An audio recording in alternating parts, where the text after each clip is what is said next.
Hello and welcome to a brand new video on the channel. In today's video it is Wycombe Wanderers versus Exeter City in the first game of 2025. Exeter City travelled to Adams Park hoping to put right the result from the 29th of December, which was a 4-4 draw at home to Crawley Town. As for us, we'll be looking to also put a result correct after losing away to Charlton Athletic 2-1, also on the 29th, which ended our 19-game unbeaten run. There's a little bit of speculation heading into this game that this might be Aaron Morley's last game for us, and look, if it is, hopefully he does well for Bolton if he goes back, but we'll struggle, I think, with him not in the side because he's been excellent throughout. He's been a joy to watch for the side and has massively helped us get to the position that we are currently in the league.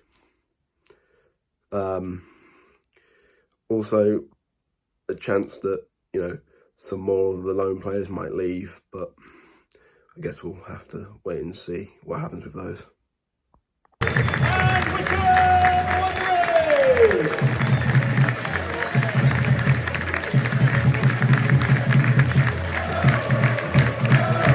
Dad, score prediction 2-2 draw. Howard, score prediction 3-1. I'll go 3-2.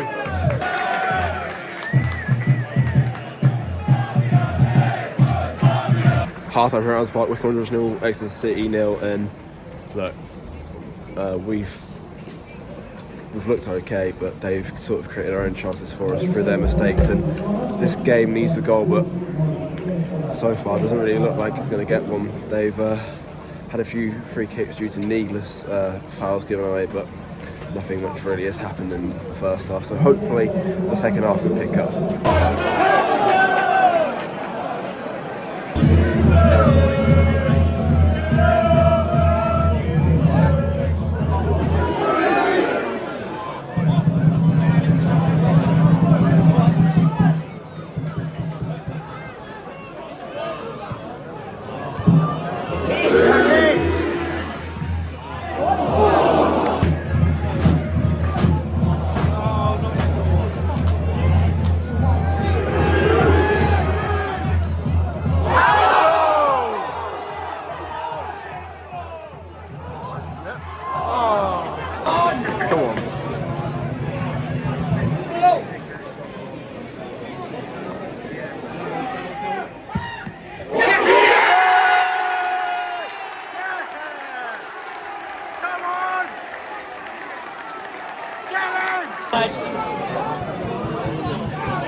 Morley, what a way to go!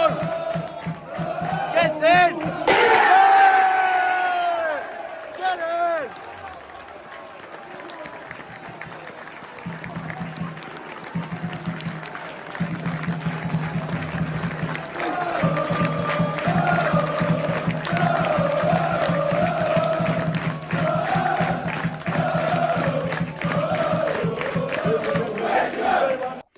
It did finish Wycombe Wanderers 2, Exeter City 0, and as I record this the day after the game,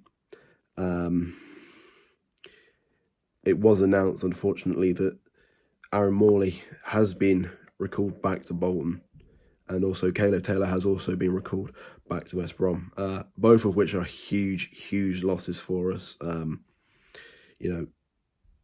That goal by Aaron Morley yesterday to get us the win, just, it might not have meant a lot to, people outside of the club, but to be top of the league on New Year's Day, when you're challenging against Birmingham and Wrexham, two sides that have spent way over anything any other club can spend, is remarkable. I guess for me, the fact that Aaron Morley's leaving, I kind of knew it. Knew it going into the game, that it might be his last outing for us. But there is a small possibility with him that he could be coming back to us, depending on what Bolton decide to do. We might put in a late bid for him. We'll see what happens. As for Caleb Taylor, a lot of people don't know this, but I don't actually live in Wickham, and I live sort of in the Midlands, and a lot of my friends are, Birmingham fans, Villa fans, the odd West Brom and Wolves fans, and all of the West Brom fans I've spoken to before he was with us have said he is an incredible centre back, and he'll give you 110% every week, and he did that. I've never loved, the loan players we've had this season. I've never loved a group of loan players more. There's a lot more to loan players than people think. There is a saying that never fall in love with a loan player, and those two, and Cameron Humphreys as well, are just the reasons why you can't fall in love with a loan player. I think, because I knew a little bit about, especially Caleb Taylor, being from where I am, I knew a bit about him before he joined us, and was really hoping he'd live up to what I was told about him, and God, he has. And it's been an absolute pleasure to watch both of them play, but he's a huge miss. He's probably a bigger miss than Morley. We've got players in that position that can cover Morley, but you can't cover Caleb Taylor. Not in the sense of you can't cover him, he's irreplaceable. You can't cover him with the talent that he's got. His height. I mean, I don't think I've really seen him lose a header with his height. That the goal that he scored against Shrewsbury will always stick with me forever. I was really hoping that he'd score, and he finally did, and to be there and be in the away, and that when he scored, it was really nice. But yeah, not a bad performance for them to go out on. Exeter made it hard for us. We always knew they'd make it hard for us. We saw in the game that they played against us earlier on this season at their place that they're hard to break down. They go forward pretty well. Yeah, first half, neither team really played the positions very well, and a lot of our chances were from their mistakes. But free kick goals come from a free kick, which was a free kick, and a penalty, which definitely is a penalty. I mean, it's the clearest handball, one of the clearest handballs you'll ever see. I mean, we should have had a penalty before with an even clearer handball, but that wasn't given, and I've refrained from recording this the day of the game, and I've looked at various different things that people are saying on social media, and if anyone wants to ever tell me that that's not a penalty, and that's not a handball, I have no idea, because it's the clearest handball. You could see that as soon as it hit his hand, the player knew, and because I've watched the interview that the Exeter assistant manager did after Caldwell got sent off, and look, I understand the frustration. They came for a point. Ultimately, they didn't get it. I think, to be fair, they probably deserved the point. They played like an away side should do.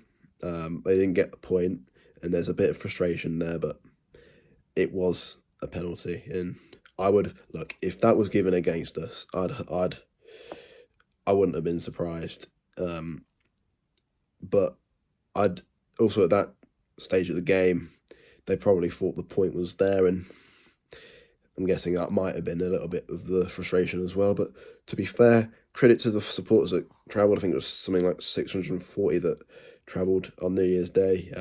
You know, weather wasn't great, and fair play. They made a lot of noise for the number of them. And look, Exeter are a club that I always look out for because they're a lot like us. They're trust owned. We were trust owned at some point, and you know, we're very similar clubs, just at different stages of development right now, and hopefully they can kick on because they're a club I admire and I look out for a lot. And yeah, so if you're an Exeter fan, good luck for the rest of the season, and thank you for watching. And if you're new here, please subscribe, because you know that final whistle is probably it's probably one of the happiest I've been, because it showed that there's still work to do, and there always will be work to do if we want to continue where we are, but shows we can put the effort in and get the points when we need them the most.